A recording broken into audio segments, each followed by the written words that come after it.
Greetings, dear listeners. I hope you're all doing well. We're having a very, very interesting day here. We went over to a park on the west side because we wanted to make a video about some night floater reports from that park. And of course, as soon as we got there, the winds whipped up into a hurricane. I actually managed to lose my voice, which is almost unheard of, and then the battery in my wife's cell phone died. But worst of all, there were some people hanging around who I'm pretty sure are night floaters, and I'm having a bit of a truce with them right now, so I thought I'd better get the heck out of there. So I've come to this location. It's a different part of the city, and I'm going to share with you some of these unusual reports about night floater activity that has occurred in that park. And the first report is an email that was sent to me by a friend of mine who works as a librarian, and I'll read the following. And of course, there's people in the park, so there may be people walking by. Hopefully they won't decide to co-star in the video, but you can never tell these days. So one midsummer day, I decided to explore a big park that I drove by on my way to work in the city's north end. At first, I walked the trails on the east side.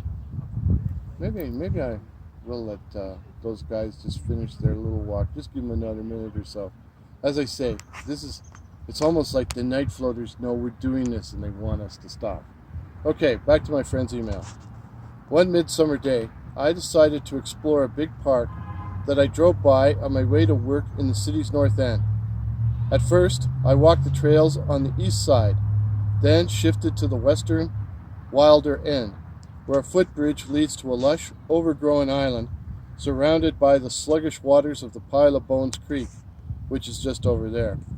I was struggling my way through an overgrown trail when I suddenly found myself in a puny clearing, hemmed in by shrubbery and invisible from the other paths.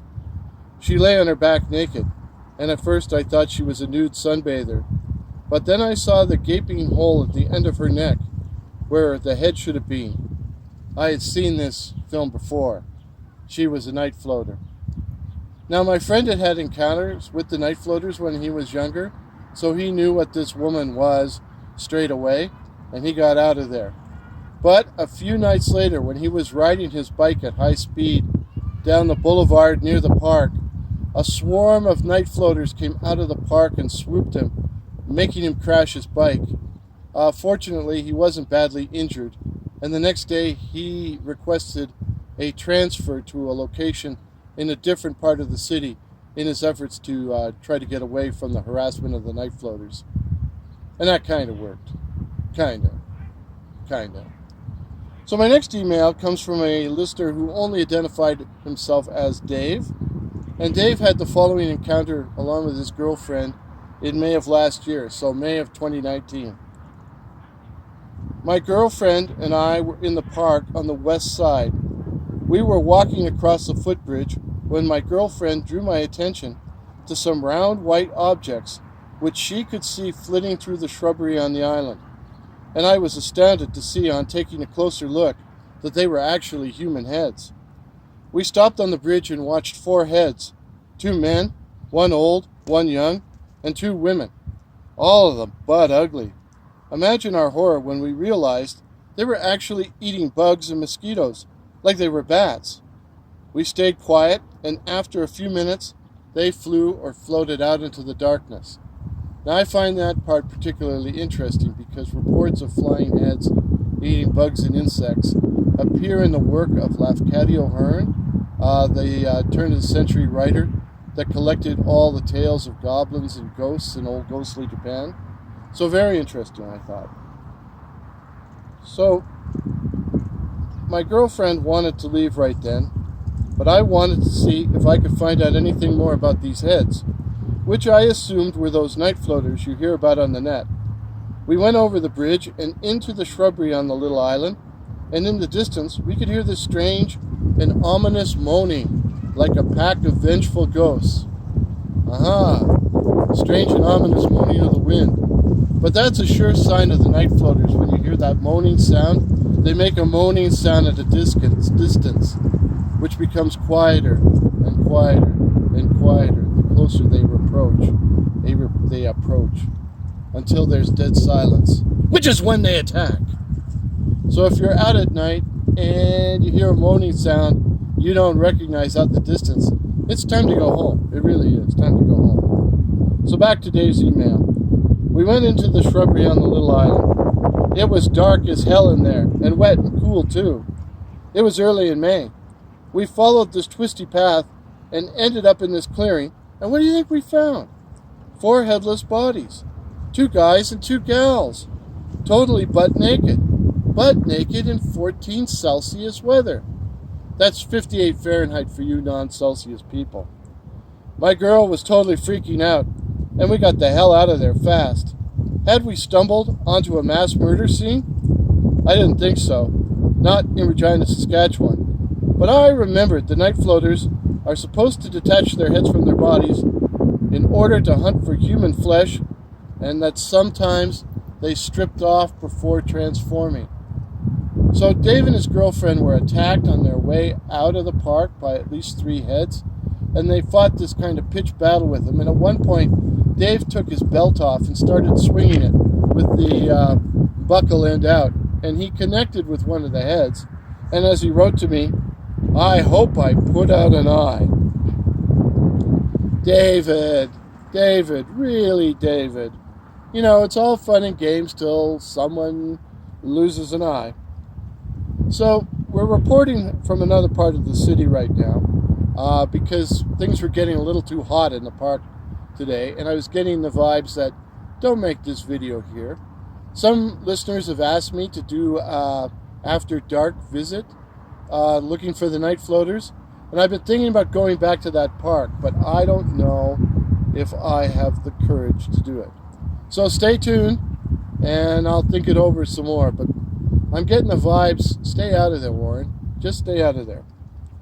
Okay, you were warned in the description. Crude information. You can tell I've read the script so many times today. Crude infomercial coming. Here it is. Infomercial.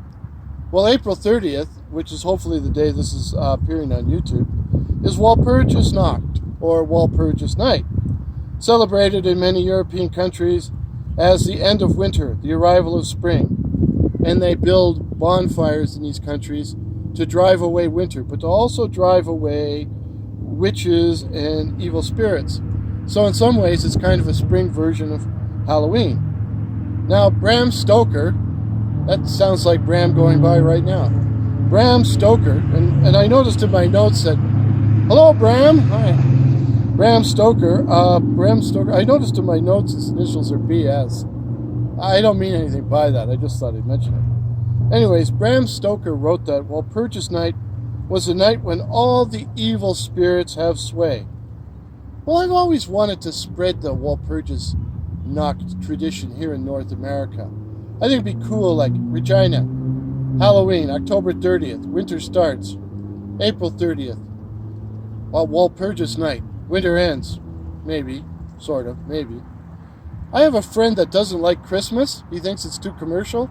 And he said, you know what I'd like to do? I'd like to bring back Yuletide, when there was feasting and drinking and singing and storytelling, rather than all this commercial Christmas crap. And I'm thinking, I'm down with that. So I'm trying to spread, in my own way, the Walpurgis Nacht tradition here in North America.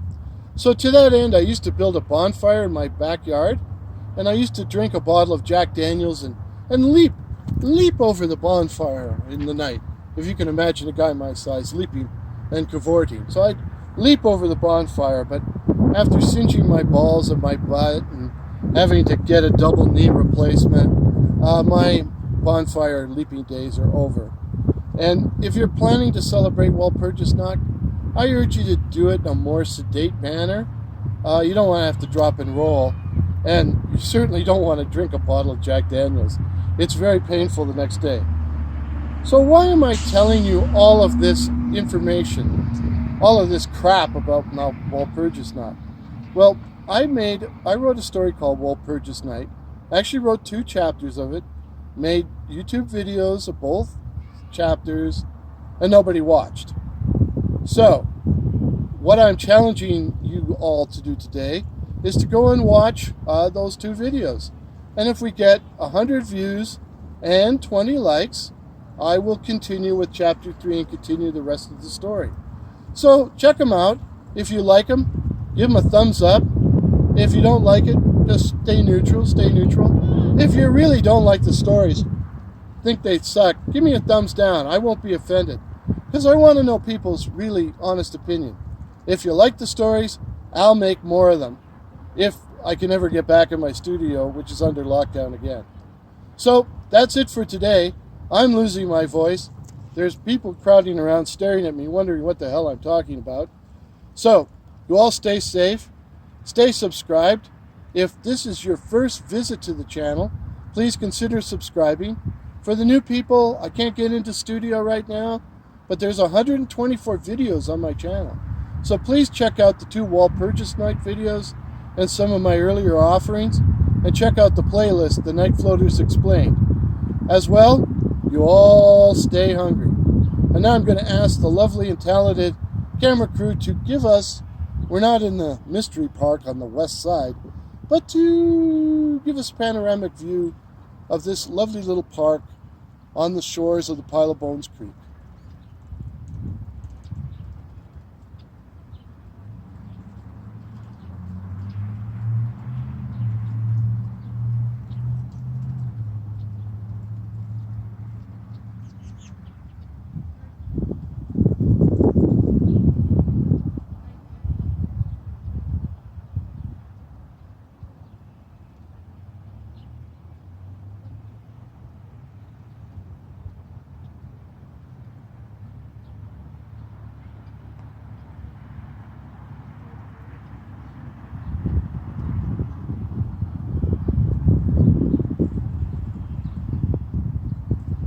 Stay hungry. Cheers.